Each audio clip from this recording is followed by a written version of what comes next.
Olá, meu nome é Rogério Scheidegger. Nós estamos aqui para a quarta edição da live da Prospecta, do podcast da Prospecta. E recebendo hoje a professora Lília Neves. A professora Lília Neves é graduada e mestre em administração, é educadora, é palestrante, autora de livros, especialista em programa socioemocional, é autora e consultora do programa Bene, da Rede Batista de Educação, e é CEO da Meleto, né? Professora Lília Neves, é um prazer recebê-la aqui em nosso podcast da Prospecta. Alegria estar com vocês, principalmente com pessoas que eu admiro, com um trabalho relevante que fazem na educação, e vamos para uma boa conversa hoje aqui com todos que nos ouvem, né, e que se manifestam aqui também por interesse nessa formação integral dos nossos estudantes. Bom, nós não podíamos falar de outro assunto a não ser falar sobre formação socioemocional. E nós gostaríamos, então, de começar com a professora Lília Neves perguntando o que é um programa socioemocional e o que esse programa socioemocional impacta, né, na educação. Porque antes não se falava mais nada disso. Numa educação tradicional, nós não se falava, não se discutia, não se implantava um programa socioemocional, né? E para que a gente e os nossos ouvintes possam entender, e não fique apenas com uma ideia de que é um modismo, né? É importante a gente saber a importância da formação socioemocional. Sim, um tema tão relevante, né, Rogério? E agradeço a oportunidade da gente estar podendo entender melhor o que é que se passa nesse quesito. Então, um programa de formação socioemocional é uma sistemática, né, uma metodologia que se construiu com conteúdos, com repertório relevante para o ensino do aspecto das emoções, da estruturação do ser humano como ele é. Em certa medida, sabe, Rogério, nós sempre tivemos esse aspecto permeando as ações formativas. Afinal de contas, o sujeito está ali inteiro, né? Na escola, ou no comércio, ou em todos os seus grupos e as suas relações. Mas a escola começou a se especializar, a olhar com mais propriedade para esse aspecto que dialoga com o pensamento. Então, tem gente que acha que pensar é uma coisa, sentir é outra, e não é. A gente faz o processo de cognição e de estrutura socioemocional de uma maneira integrada, interconectada. E os aspectos da vida humana precisaram dar luz ou dar ênfase a essas condições de aprendizagem nas abordagens mais da emoção. E é curioso que quando a gente fala de emoção, a gente não fala só dos sentimentos ou das emoções propriamente ditas, no sentido das categorias, né? Até a gente assiste desenhos de animação que fala da tristeza, da alegria. Mas será que quando a gente faz formação socioemocional, nós só estamos falando disso? Não, certamente que não. Tem um autor muito interessante, um russo que nos contribuiu, que é o Vygotsky, no século passado. Ele vai dizer assim: você quer saber como aprende o ser humano? Você, então, vai ter que entender como aprende a espécie humana. Então, é um domínio de aprendizagem, é saber como o ser humano aprende. Então, as neurociências vêm contribuindo com isso, as áreas, né, especificamente da didática, da pedagogia, da andragogia. Aí ele fala o seguinte: mas você quer mesmo saber como aprende o ser humano? Além de como aprende a espécie humana, você vai ter que entender como aprende aquele humano daquele tempo histórico. Então, ele faz uma abordagem sócio-histórica. Como se aprende no século XXI é diferente de como se aprendia no século XV. Mas se você quer mesmo saber como aprende aquele estudante, você vai ter, então, que pegar as suas características da personalidade. Então, como ele vê o mundo, como ele processa o seu sentido perceptivo, as suas funções executivas. Então, você começa a aproximar mais do seu sujeito de aprendizagem, né, das escolas.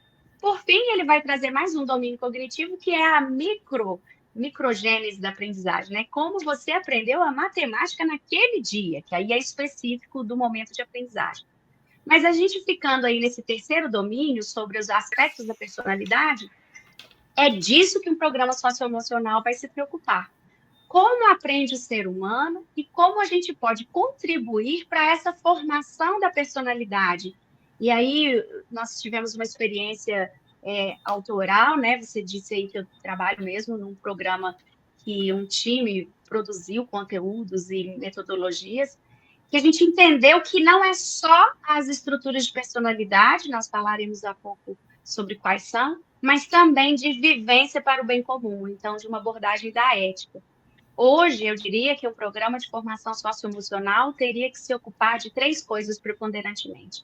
De entender que a formação do sujeito ocorre de maneira integrada à sua cognição, então é uma educação integral, que a gente vai chamar na educação.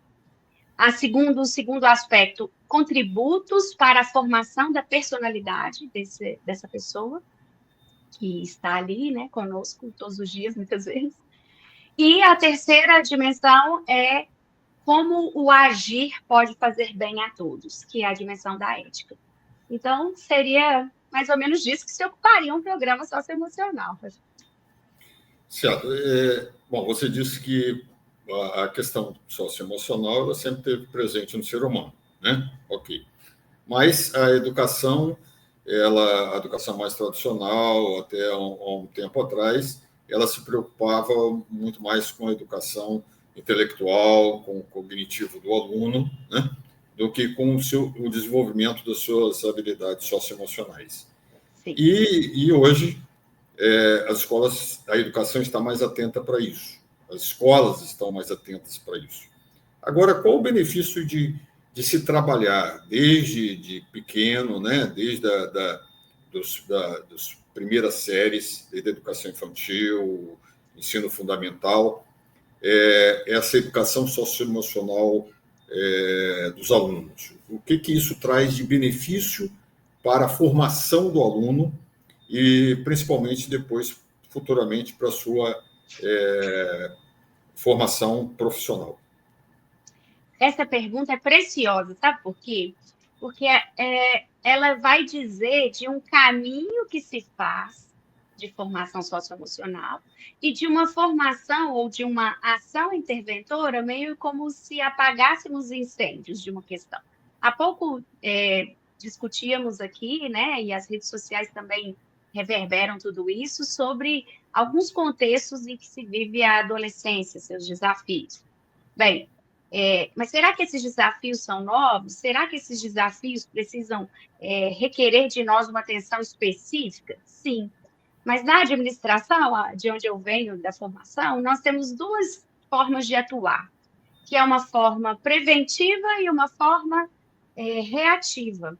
Então, quando você faz um processo de formação socioemocional, você caminha junto com esse sujeito em desenvolvimento, porque as pessoas estão em desenvolvimento. Então, você caminha junto com o desenvolvimento da infância, de suas fases, da adolescência e até da fase adulta e a terceira idade, nós caminhamos junto com esse sujeito nas suas demandas daquele momento, para que não haja um acúmulo ou uma falta de desenvolvimento adequado de um processo de consciência, de um processo de socialização, de um processo de expressão daquilo que se sente. Então, você vem caminhando, fazendo intervenções à medida dos desafios daquela idade. Para então, quando a gente chegar num cenário mais crítico, talvez que precise de uma ação reativa, você já tenha semeado nessa terra por muito tempo, né?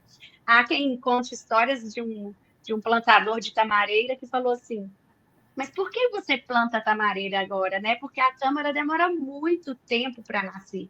E aí ele falou assim: para que a minha geração colha disso. Então, quem consegue pensar dentro desse tempo de que é possível fazer trabalhos progressivos e continuados e não somente reagirmos a uma situação de emergência, certamente vai se preocupar em inserir no seu trabalho educativo a formação socioemocional.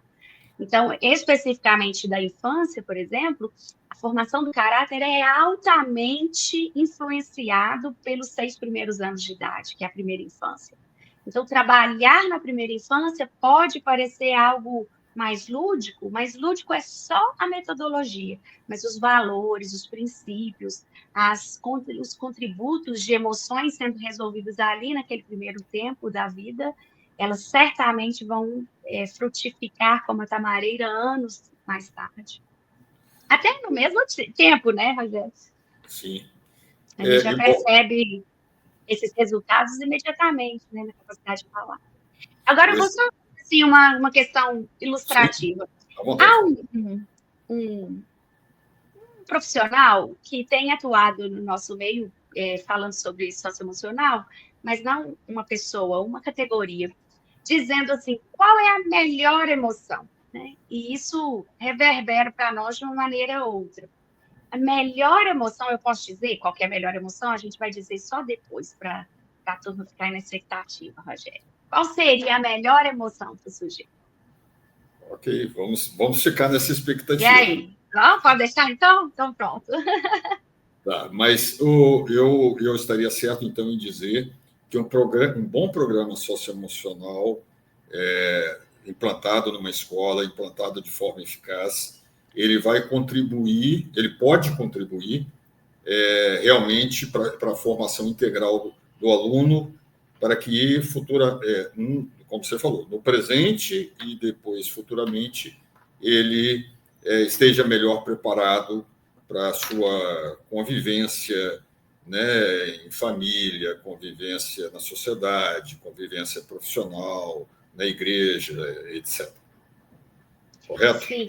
Uma vez que eu faço contribuições para que essa pessoa reconheça suas emoções, consiga se regular a partir delas, consiga se relacionar com o outro, consiga conviver e contribuir para um bem de todos, essa pessoa vai tendo elementos tanto para ser uma pessoa bem resolvida, quanto para conviver com os demais, né?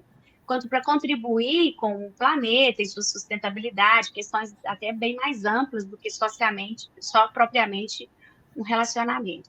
Mas é muito importante você ter dito essa questão da convivência nos espaços, né, de vivência familiar, numa igreja, num clube, numa comunidade, até numa festa, porque se essa pessoa sabe se resolver como pessoa, né, conhecer como pensa, como sente, como deve reagir, e respeita o outro também nesse seu lugar, ela vai ser uma pessoa benquista, né? Querida em todos os espaços, vai sempre ter uma palavra de encorajamento, vai sempre estender a mão para o necessitado, vai respeitar questões de autoridade, questões de pessoas com mais idade, com mais necessidades. Então, ela vai ser uma pessoa muito importante no tecido social, né? Dessa pertencimento na humanidade. É interessante aí que você falou sobre outras qualidades, né? Outras características que fogem, não se limitam apenas ao mundo profissional, por exemplo, mas Sim, a todo o ambiente onde as pessoas estiverem, a vida dela de forma integral, a vida dela como um todo, inclusive contribuindo para a própria situação do planeta, né? Que a gente sabe, a sustentabilidade ambiental, etc. Mas, Lilian, como essa questão de programa socioemocional, muitas vezes algumas escolas acabam aderindo não só a algumas soluções, né, como robótica, programa socioemocional, educação maker, etc. Às vezes assim, porque o concorrente tem e eu não posso deixar de ter, né? Então, às vezes, num primeiro momento, adotar uma solução dessa é muito mais com esse tipo de pensamento, com um pensamento mais mercadológico do que, às vezes, com a própria educação em si. Mas, nesse sentido, como implantar um bom programa emocional nas escolas? O que a escola precisa para poder ter um programa socioemocional? Claro que aí nós temos várias soluções nessa área, né? E nessa questão nós estamos falando aqui mais especificamente do programa BEM, mas como implantar um bom programa socioemocional na escola, que de fato a gente veja esse resultado no desenvolvimento dos alunos. Ótimo. Bem, então vamos lá. Nós estamos aqui falando sobre educação de jovens, crianças e adolescentes, né? Preponderantemente para educação básica. Nesse segmento, nós temos hoje a oferta de cerca de 89% de educação pública e 11% de educação que instituições de maneira cooperativa à ação do Estado também oferecem a oportunidade de escolas privadas. Então, em primeira mão, Rogério, é importante a gente entender que essa não é uma solução ou não é uma resposta para as demandas de uma categoria que vai adotar um programa no sentido de concorrência com os demais players, né? Eu sei que nós temos que estar atentos a quem tem comércio, quem trabalha na área privada, estar atento, por óbvio, às suas condições de oferta do produto no mercado, né? Agora, pensar somente nesse aspecto seria um pensamento reducionista, porque nós estamos falando de um educandário, ou seja, de uma instituição que se organiza em suas raízes, em seus propósitos primeiros, a contribuir com uma boa formação de pessoas. A escola é esse espaço de contribuir para a formação de gente.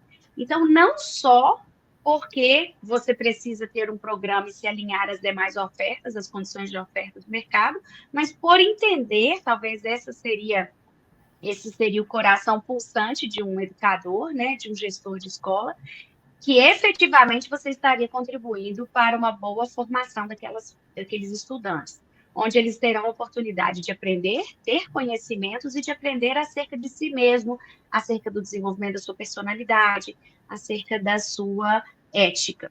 Então, primeira coisa, é necessário ter uma sistemática, seja ela qual você adotar, por compreender que isso é fator estruturante das pessoas, dos sujeitos de aprendizagem do seu educandário.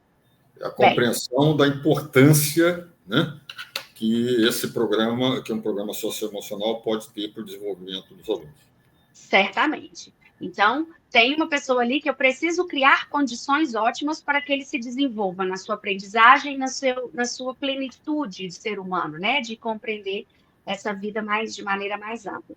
Então, sim, um programa socioemocional está sendo requerido até por uma questão da sua capacidade especializada de fazer essa intervenção no espaço. Há algumas instituições, Rogério, que até acreditam que aquele professor, que ele se dá muito bem com a turma, ele pode desenvolver trabalhos de socioemocional, trazer um texto interessante, fazer uma dinâmica com aqueles estudantes, mas nós sempre estaremos vinculando uma instituição a valores pessoais de um mediador. Eu sei que há pouco falaremos sobre a importância do professor e já ressalto o quanto que ele é importante, sim, mas não podemos estruturar uma forma de ensino-aprendizagem, de um programa de ensino, dialogando com o projeto político-pedagógico da escola a partir de um indivíduo ou de um grupo de pessoas com perfil mais adequado a esse trabalho. Então, o programa socioemocional estruturado, pesquisado, cientificamente elaborado, progressivamente adaptado à faixa etária, que tenha uma recursividade, uma continuidade entre as séries, é trazer qualidade, profissionalismo para aquilo que se faz na educação. Bom, mas você também disse, você fez uma pergunta tão rica que eu não sei se eu me perdi. Me diga se eu consegui responder todos os aspectos aí da sua pergunta. Não, eu acho que respondeu sim. O primeiro fator passa pela questão, né, que você citou, a questão da consciência, da gestão da escola, implantar um programa socioemocional. Porque, realmente, como eu falei, se for apenas como ferramenta de modismo e não houver esse entendimento, a implantação já vai começar com certa dificuldade, porque os players ali da escola têm que ter essa consciência, têm que ter esse entendimento para que essa implantação seja mais eficaz. Mas você tocou num aspecto muito importante, né? Falando aí em players da escola, os atores, né, ali da comunidade escolar, e a gente sabe a importância que tem o professor. Quem fica lá em contato direto com os alunos, né, mais tempo com os alunos, não é o gestor escolar, não é a coordenação, né? Apesar desses atores terem os seus papéis também. Mas quem está próximo é o professor, né? E como, então, trabalhar com esse professor, qual a importância desse elemento na implantação do programa socioemocional? É muito relevante pensarmos que a identidade, a personalidade, ela também se desenvolve na interação. Então, a gente não se desenvolve olhando para dentro como se fossem só camadas de cebola e você fica debaixo da árvore num processo de contemplação até você conseguir estabilizar seu humor, entender como você se sente. Não é assim, né? Isso aí seria um laboratório muito imperfeito. Então, como a gente aprende? A gente aprende a se regular, a se relacionar com o outro. Então, até em virtude também do número de filhos na família, que reduziu, a nossa média hoje é de 1,18 na economia, né? Então, nós temos um nível reduzido de interação entre pares até dentro da casa, né? Das famílias. Então, a escola é esse espaço onde você tem a oportunidade de viver com seus semelhantes e em interação. À medida que você vai convivendo, Rogério, é que você também vai se descobrindo. Olha, reajo assim, olha, sinto assim. Acho que agora está até bom para a gente falar qual que é a melhor emoção. Sabe qual que é a melhor emoção? A honesta. É a honesta. A melhor emoção é a honesta. Se você está triste, você reconhecer que está triste. Se você está feliz, você reconhecer que está feliz. E é claro que não é para você morar dentro da tristeza, mas a tristeza também modela o que é uma efusividade e não uma histeria, por conta dos sentimentos de alegria. Então, o melhor sentimento ou a melhor emoção seria você conseguir reconhecer como você se sente diante de uma situação. Então, como você se sente nesse momento? Eu estou com raiva. Ao invés de perguntar assim, Rogério, já veio o papel do professor. Você ficou com raiva quando ele disse isso? Você que está projetando naquela criança um sentimento que ela nem tinha conseguido expressar, né?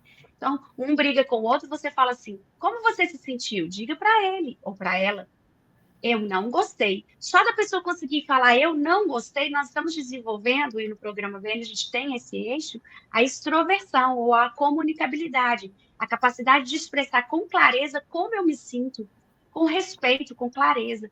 Então, o processo de identificação da emoção precisa de um mediador. Olha aí o papel do professor. Porque sozinho, nem sempre aquelas pessoas envolvidas numa situação, elas têm essa capacidade de se autorregularem, né? Sem essa moderação do adulto, da pessoa que tem aquelas emoções já em outro nível de desenvolvimento da moralidade. Nós temos um crescente do desenvolvimento da moralidade. Nosso autor de referência é Kolbe.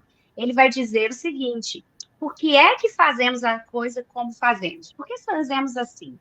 Então, quando um sujeito de desenvolvimento de moralidade, que já está em outro estágio, considera e faz intervenções nesse caminho daquele aprendiz, ele então tem capacidade de falar: não, veja, você contribuiu assim, você não está se regulando dessa maneira. Olha esse espaço de ação.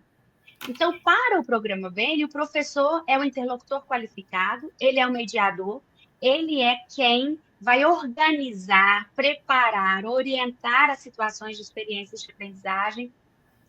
Então, ele é uma pessoa importante, precisa ser também qualificado. A gente tem trabalhos de qualificação, de formação continuada, de tira dúvidas, porque ele, em certa medida, também não recebeu essa formação nos nossos cursos superiores. Essa é uma disciplina, Rogério, que não está lá nos cursos de formação dos professores. Então, em certa medida, nós estamos com um grupo de autoria, o Grupo BEN teve um grupo de autoria multidisciplinar. Sociólogos, filósofos, teólogos, pedagogos, administradores, gestores de um processo educativo, pensando nas situações, nas experiências, nos textos, nas abordagens. Quando, então, eu faço do professor esse momento com o professor, esse momento qualificador, é como se esse auditório de multiprofissionais estivesse dialogando com ele nessa formação continuada. Então, tanto o professor é importante na sala de aula, né, no espaço de vivência dessas situações de aprendizagem, quanto ele também precisa ser acompanhado pelo programa, formado, qualificado. Você tocou no ponto muito importante, né, que é a questão de uma certa forma, um modelo, né, que o aluno acaba se espelhando ali porque ele tem a convivência com os colegas e com o professor. E dependendo da atitude do professor, dependendo de como ele trabalha em sala de aula, ele pode desmontar muito daquilo que está sendo ensinado para os alunos, né? Até porque Isso. a gente sabe que existe muito essa questão da referência, né? Para o aluno, para o adolescente, para a criança em formação, o adulto é referência, o pai, a mãe, o professor, né? O tio, a tia, etc. Mas vamos lá, vamos caminhando, né? Como que dentro da implantação do programa Bene nas escolas, quais são os principais desafios que vocês têm encontrado? Quais são as maiores dificuldades que vocês têm encontrado? Logicamente que essas dificuldades podem ser levantadas, né, e podem ser selecionadas também. Mas quais são as principais dificuldades que as escolas devem estar atentas para implantação de um programa socioemocional? Eu diria que seria principalmente duas. A primeira é essa formação desse professor, né? Como que é esse profissional que estará à frente de um aspecto de formação, quais são suas características e como qualificá-lo. Então, é uma organização que depende da parceria mesmo da escola estar fazendo esse trabalho, de oportunizar momentos formativos, de sensibilizar esse docente acerca da importância do aspecto de formação socioemocional, até mesmo para o desenvolvimento, né, integral da pessoa. E o segundo, que chamaríamos aqui, né, no seu anúncio de problemas, seria a organização dos tempos na escola. Por quê? Parece-me que nós estamos com um currículo, então, para quem talvez não se atentou a isso, a dimensão da formação socioemocional, ela é um requerimento, é uma obrigatoriedade que o governo brasileiro nos coloca, né, através da normativa da BNCC, Base Nacional Comum Curricular. Então, nós temos um currículo que diz sobre o que é esse sujeito que está dentro das escolas, o que ele deveria aprender, como ele deveria se desenvolver. Então, é até um binômio de aprendizagem e desenvolvimento. Então, nesse rol de quesitos da formação dele, 3 das 10 habilidades ou das 10 competências gerais se voltam, talvez eu diria 4, se voltam para as habilidades socioemocionais, e a quarta seria projeto de vida, que é pensar essa vida que se anuncia num tempo futuro e as suas escolhas como é que seriam, no campo profissional, no campo dos afetos e dos propósitos de vida. Então, nós temos marcações muito importantes na normativa, na lei brasileira, que exige que a escola organize isso. Mas depende da escola conseguir colocar essa oportunidade de horários. Então, há métodos que a gente trabalha para isso. Quais seriam? A primeira coisa com relação à formação do professor é oportunizar esses tempos regulares, anuais e continuados com temas durante o ano para que ele se forme em parceria, né, dessa assessoria qualificada do programa BN através do Instituto ESSES. A segunda coisa, o segundo problema, como a gente traria essa solução? Tanto a escola pode organizar um tempo fixo, um horário fixo, com regularidade semanal, para que essa atividade se construa com continuidade, ou a gente também sugere um revezamento de tempos escolares dentre as áreas do conhecimento, ou os componentes curriculares, em que um capítulo sobre persistência. Nossa, essa é uma atividade que tem por história principal uma vitória de uma mulher corredora que chega até cambaleante na linha, mas ela não desiste, mesmo passando mal, de alcançar sua meta. Olha, persistência está dialogando os temas do capítulo estão dialogando muito com a área da educação física. Então, nós temos a condição de organizar durante o ano momentos revezáveis entre os componentes, de tal maneira que não comprometa mesmo os conteúdos, né? Não, Lívia, a BNCC não tem conteúdo. Tem, gente, tem conteúdo. Só não é mais o conteúdo pelo conteúdo. Ele é o conteúdo para o desenvolvimento de habilidades, ou seja, de aplicação na ação daquele conhecimento. Então, nós temos essas duas formas de implementar a partir dos tempos. Ou a escola reserva um tempo específico para que esse encontro aconteça, ou a escola adota essa sugestão de um planejamento anual por série, vai todo organizado para a escola, em que cada capítulo poderia ocupar um tempo de aula. E é curioso, sabe o quê, Rogério? Os professores de algumas áreas que parecem não ser correlatas à formação socioemocional, como, por exemplo, poderíamos pensar uma área de exatas, não tem nada a ver com emoção. Pois tem, pois a matemática é cheia de formação socioemocional, o professor é uma pessoa, ele tem contribuições, ele se vê participante, ele também se volta a um processo de formação dele mesmo, né, como pessoa, como profissional atuante na educação. Então, tem sido ricas as nossas experiências nesse trato dos desafios. Acho que a gente poderia falar, ao invés de problemas, tem sido desafios, tem sido questões que a escola teria que se posicionar.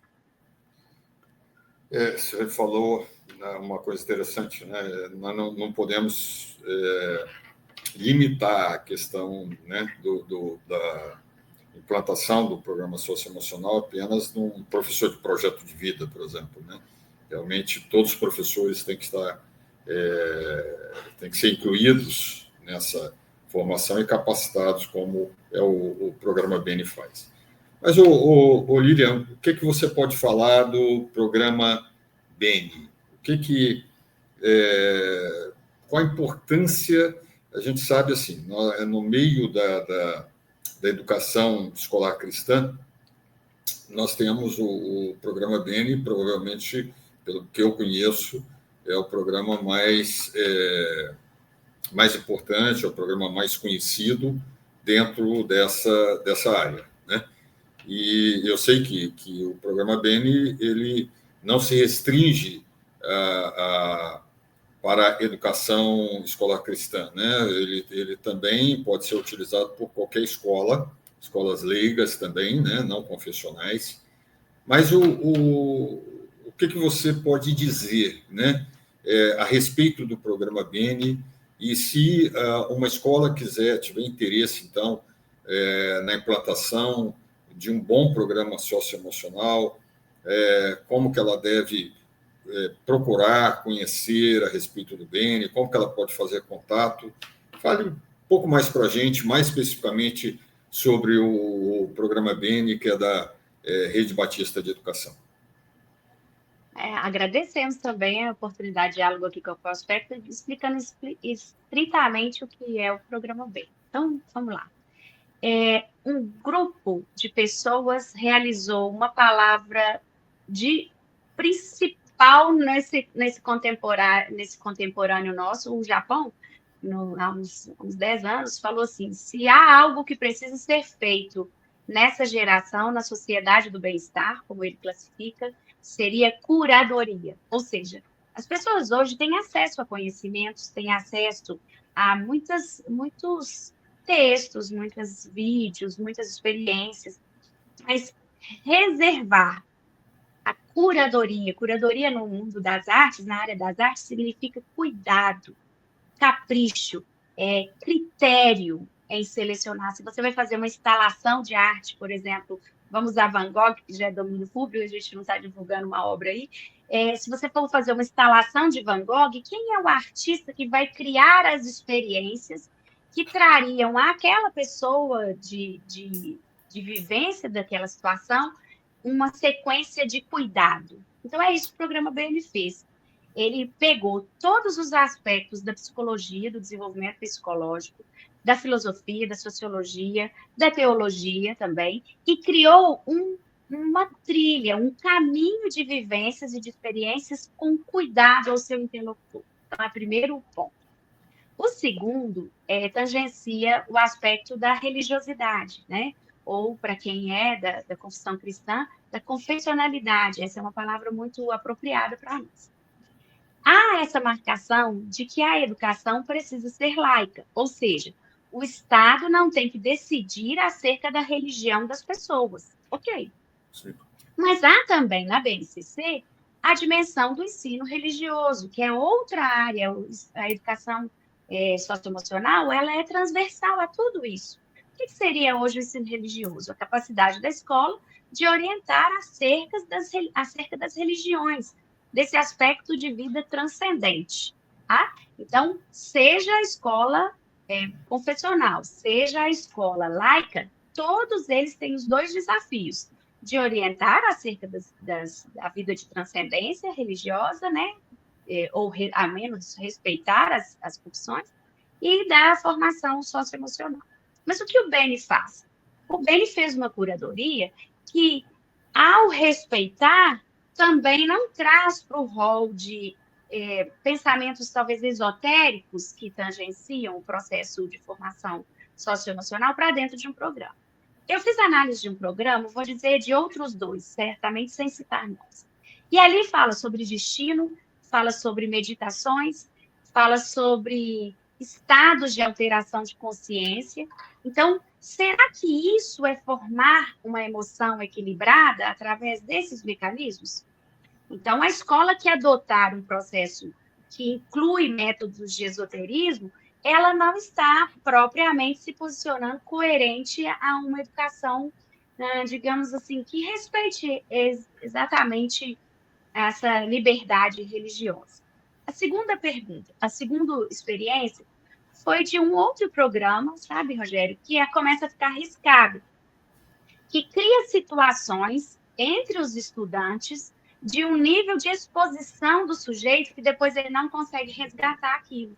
Então, um processo de muito. Você começa a abrir janelas da alma no meio de um grupo de semelhantes e que aquilo depois pode vir a te envergonhar ou virar objeto de depressão desses meninos que começaram a se expor além da medida. Então, o programa BN também tem esse cuidado de trabalhar um aspecto sem uma dimensão de um confessionário, se é que você me entende.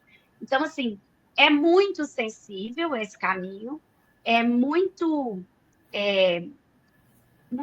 exigente de responsabilidade da escola.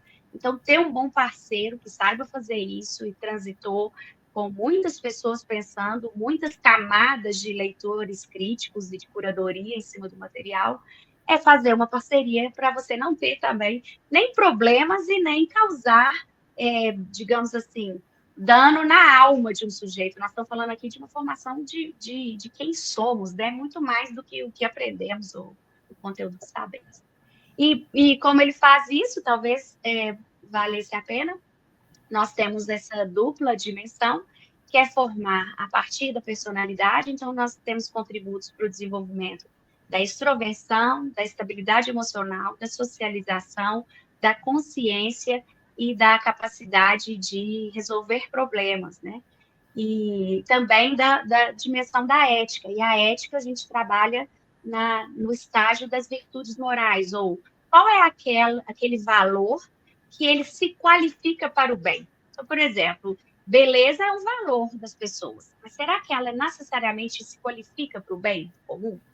Agora, respeito é um valor que se qualifica para o bem comum. Quando um valor se qualificar para o bem de todos os envolvidos, esse valor é chamado de virtude, por uma leitura aí mais aristotélica da nossa parte. Então, ela traz um caminho do equilíbrio, ela traz a ação moral. Então, você aprendeu sobre bondade, não adianta só aprender sobre bondade, só é bondoso quem age bondosamente. Então, a gente tem essas proposições de ação moral aplicada e virtuoso para a construção de um mundo mais ético, mais verdadeiro, mais generoso, mais corajoso, mais perseverante. E aí são 52 virtudes, viu, Rogério, que a gente trabalha no programa. É uma jornada. Todas, né? Eu não podia deixar de falar que o programa BN também tem a sua área, não só do socioemocional, mas do projeto de vida, que começa a partir dos anos finais e segue ao ensino médio, fazendo contributos agora estruturados para pensar quem eu sou, o que eu gosto, em que eu sou bom, quais são as profissões, quais são as características de mercado, de influência da tecnologia, de competências requeridas para aquele mundo profissional. Então, também é uma outra jornada que vale outra conversa, viu, Rogério? Com certeza.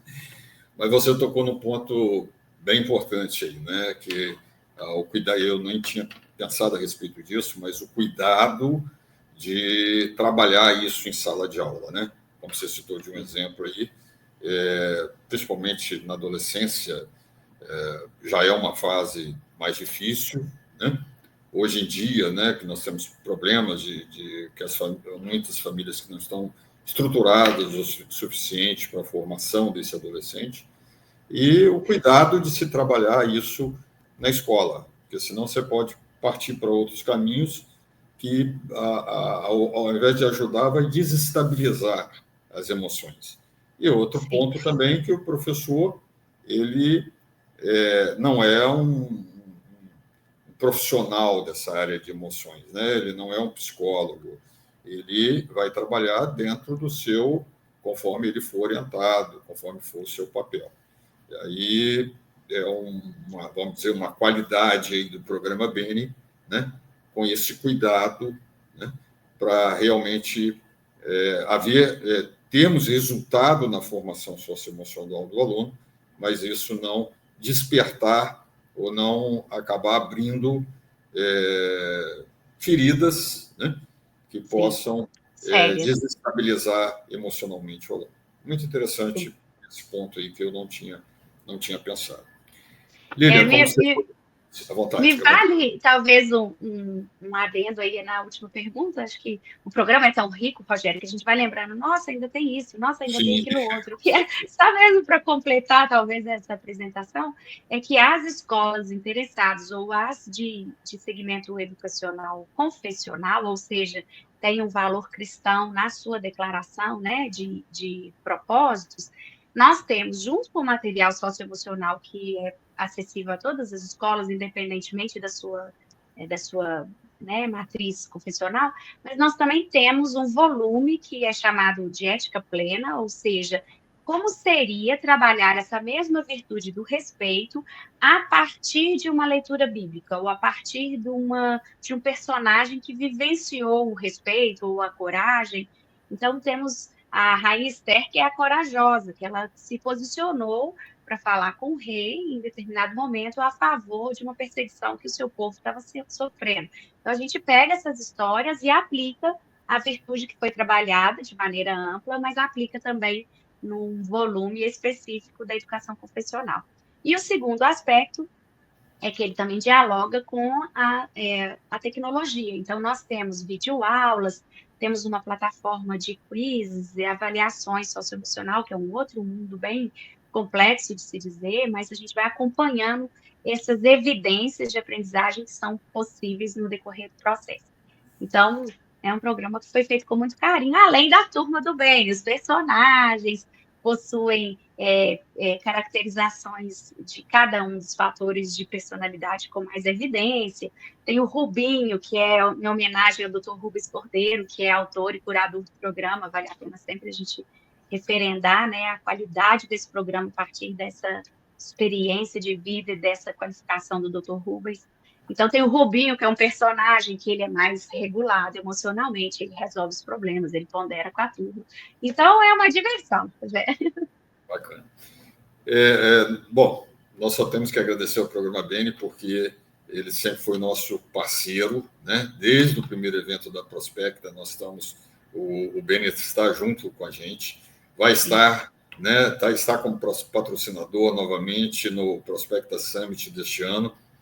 Não teremos, infelizmente, não teremos a professora Lilian Neves como palestrante, já tivemos. Nessa edição, isso.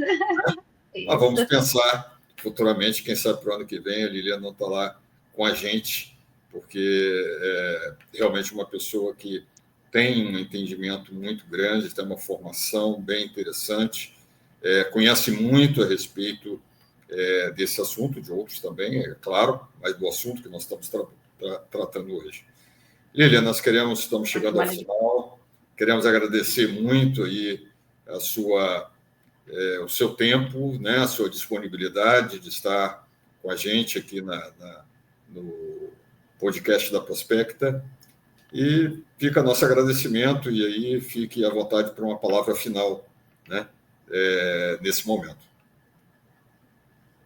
Certamente é de gratidão e reconhecimento, e talvez de encorajamento daqueles que nos acompanharam até aqui, no seu tempo assíncrono aí, né, de reconhecer essa live, de que participem do Summit da Prospecta. É um ambiente acolhedor, é um ambiente qualificador, é um ambiente de parceiros que valem a pena estarem conosco na jornada aí da educação.